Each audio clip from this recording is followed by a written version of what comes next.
कभी कभी जिंदगी हमें इतना थका देती है कि खुद से भी बात करने का मन नहीं करता, लेकिन अगर उस थकान के पीछे एक रिश्ता हो तो लड़ाई जरूरी बन जाती है।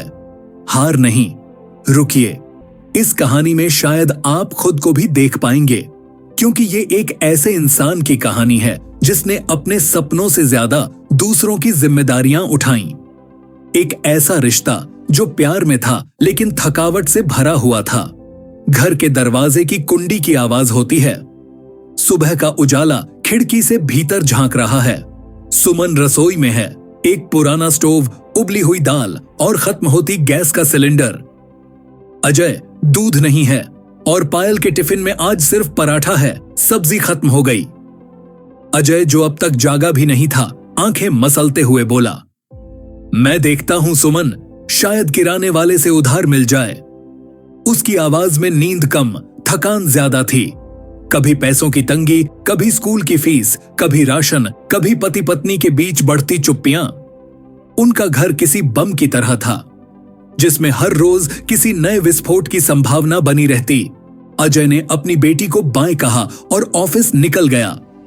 पीछे रह गई सुमन, बिखरे बर्तनों और बुझे मन के साथ। ऑफिस में भी सुकून कहां? ये रिपोर्ट किसने बनाई है? ये सरासर गलत है। बॉस की आवाज पूरे फ्लोर में गूंजती है। और अजय, वो वही पुराना इंसान था जो हर बार गलती मान लेता है, क्योंकि सफाई देने की ताकत भी अब नहीं बची। शाम को लौटने पर फिर वही पुराना दृश्य। सुमन ने बिजली का बिल पकड़ाया। आज ही कटने का नोटिस आया है। अजय चुप रहा कुछ मिनट तक, फिर गुस्से में फट पड़ा। तुम्हें क्या लगता है मैं पैसे पेड़ से तोड़ कर लाऊं?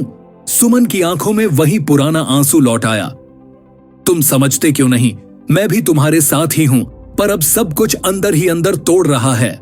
उस रात अजय खामोश रहा, छत की ओर देखता रहा, सोचता रहा और खुद से एक सवाल करता रहा, क्या मैं जी रहा हूं या बस निभा रहा हूं? अगले दिन अजय एक दूर के गांव में पहुंचा, जहां एक बुजुर्ग साधु से मिलने की बात सुनी थी उसने। साधु ध्यान में बैठे थे। अजय ने उनके पास बैठते हुए कहा, मैं टूट गया हूं बाबा। एक अच्छा पति बनने की कोशिश की, एक अच्छा पिता, लेकिन सब अधूरा लग रहा है। बुजुर्ग मुस्कुराए। तो अब क्या चाहते हो?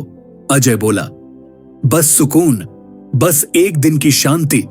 बुजुर्ग बोले, चलो नदी के किनारे चलते हैं। दोनों नदी के किनारे खड़े हुए। बुजुर्ग बोले, हमें नदी पार करनी है। अजय ने हां में सिर हिलाया, पर दोनों वहीं खड़े रहे।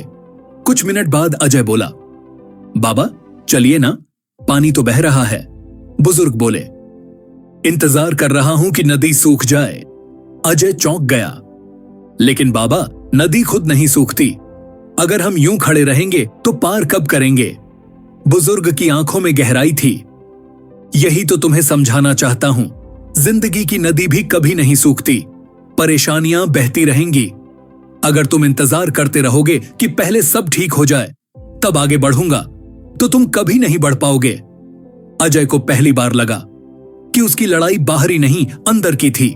उसने घर लौटकर सुमन को देखा। वो अब भी वहीं थी, थकी हुई, परेशान।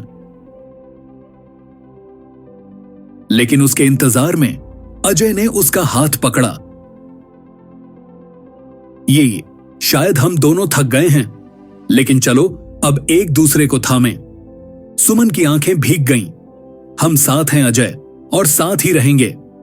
धीरे धीरे कुछ नहीं बदला, ना तनख्वाह बढ़ी, ना मकान बदला, ना सपने अचानक पूरे हुए। लेकिन अब शिकायत की जगह समझ थी, झगड़े की जगह बातचीत और दूरी की जगह साथ।